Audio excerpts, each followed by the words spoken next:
Hello!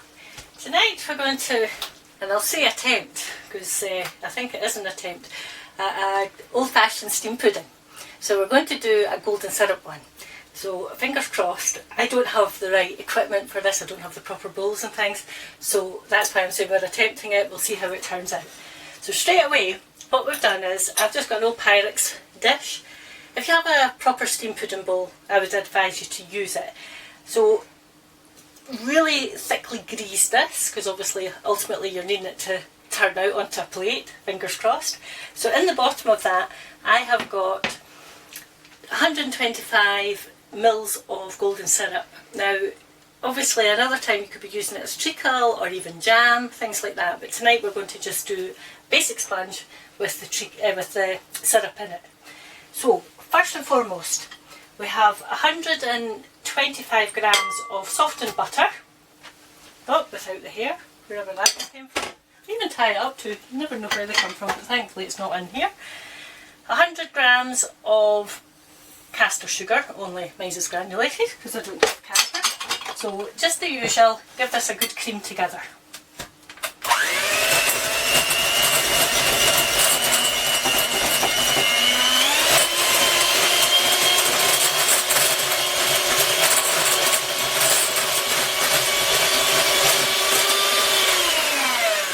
Now this one is slightly different from normal, and I am going to take my time and do it wee bits at a time here. Getting hands here from Kenny. Always put your equipment to the back, even though I'm about to use it again, but never mind. We've got 2 beaten eggs. Now I would use them, put them in about half at a time. You're just wanting to keep this light and airy. Don't worry, Riley likes scrambled eggs in a minute. That's the second one.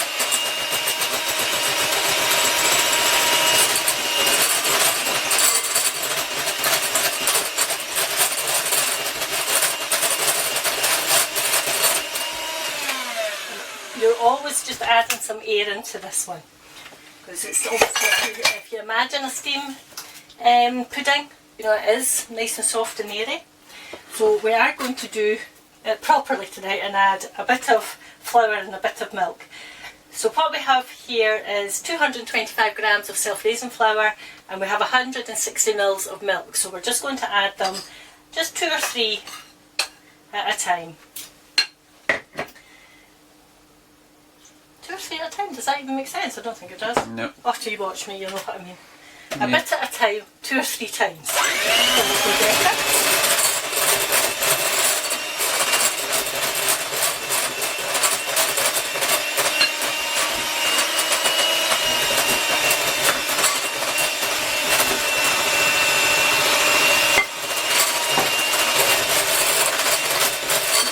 That bowl's going to be big enough.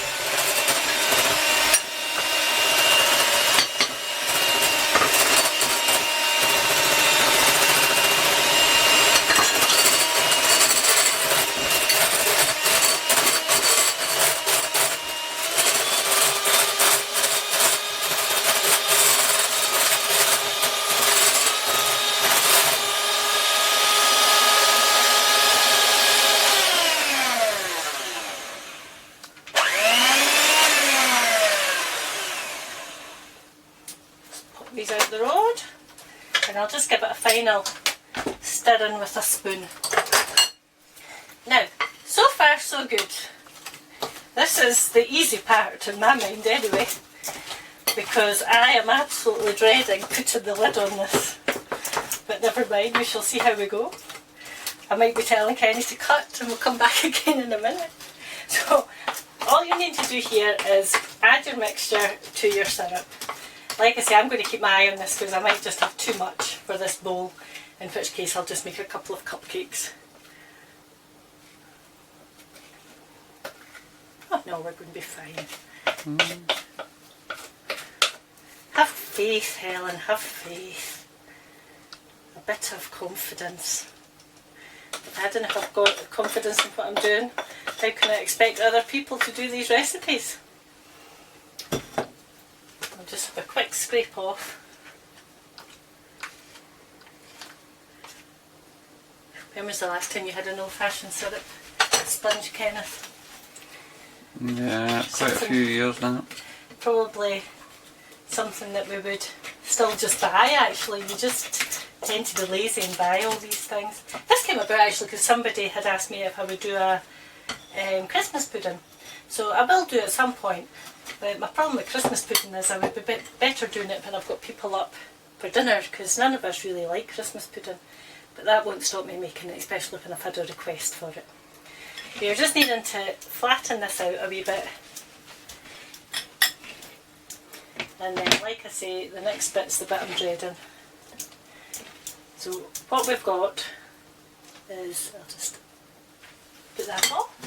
A bit quite light, just excuse me a wee second, get rid of that off my finger so as I don't lick it. You're a good girl.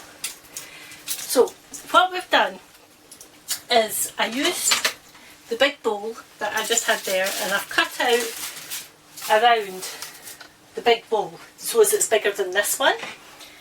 I've then got a big piece of tin foil, and what I did then was I've made a crease because this could expand. So you need to put a crease down the centre and just fold it in, you know, so as you've got it nice and smooth. But this way, if the cake does come up and expand, then the tin foil and the paper shall expand with it.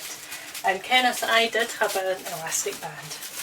There we go. So what we're just needing to make sure that the paper is covering it. And then we're going, if you've got string, just use string. I don't have string. So I'm going to use an elastic band, but whether or not, this is where I might need Kenneth's hands, you see.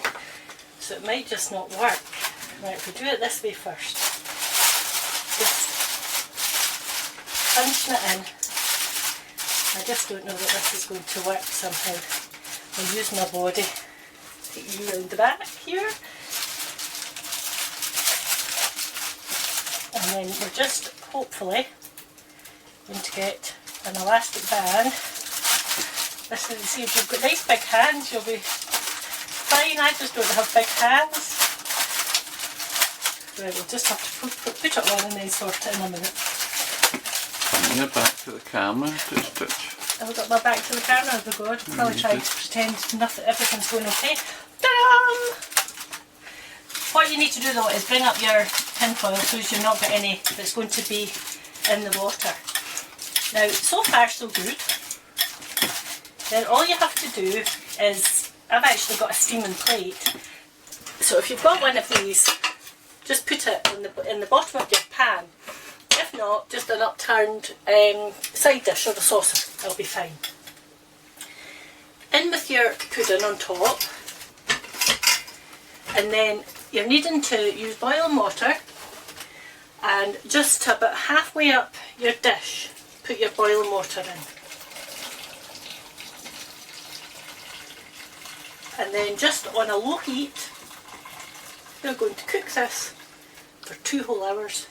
Now, the reason we're doing this tonight is because we're actually just going to have homemade soup and bread. I had some leftover bread. So that means that you're just having a soup and pudding dinner. But because your homemade soup's going to take about an hour and a half to cook anyway. So I thought, well, if we just do the 2 things at the same time, that'll absolutely work. I don't have a lid that's going to be big enough, so I'll just wash out the bowl that I've just used. But in the meantime, I'll just show you. All you need to do is cover it and leave it. You're needing again to leave some space just in case. It won't rise that much obviously, but just in case it comes up a bit, my pot lid wasn't big enough. And that is, fingers crossed, as easy as to make a steamed pudding. We'll come back in 2 hours and put it out onto the dish, which I'm dreading, but never mind. Anyway, see you in a wee while. Bye! Okay, 2 hours later, and very, very carefully remove the lid, especially, you know, if you've got something like this. Obviously if you've got a normal lid, then it'll be fine. At this point, although this is ready, you can come and skewer test it. Take it out. This is where if you had one that you were able to do a string with a wee handle, would have been better. But anyway, you're needing this to just sit now for 5 minutes because it just lets it rest a little bit, and obviously, hopefully, I'll maybe stop me from burning my fingers in a minute, but we'll just leave it just now for 5 minutes and we'll come back and see what like it is once we put it out onto the plate. See you in a minute. Okay, moment of truth. You have no idea how much I am dreading doing this. Not so much the taking off of the, well, remembering it is very hot, but not so much the taking off of the paper and things, but the transferring it from here to there. In theory, of course, we know that we need to do that, but it's the next bit that I'm dreading. Kenneth, any ideas? Well, If we just 1, 2, 3. Oh! there you go. Right, well that's it. And we're hoping gravity is about to do the rest. Come on. Oh, just about, just about. We'll turn it that way so you don't see the wee hole. There you go, Now that's you not want too me to bad. do a wee zoom in? There you go. Well, there we have it. One steam pudding. Now, at this point, all you're needing to do is heat up some more syrup, put it over the top, or have it with some custard or ice cream, cream, whatever you like. But believe you me, this smells absolutely wonderful. So, it maybe took a leap of faith to be doing it tonight because it's been so long since I'd done one, but there you go, that's it done. And I hope you actually try this one because it smells delicious. It does, it smells lovely. It does, it smells really, really good. Takes me back to being a child. But anyway, all that's left to say is thank you for watching and I hope you enjoy it. Bye.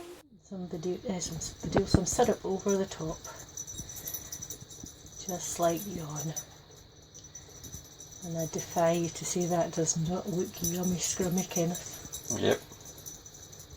Bye.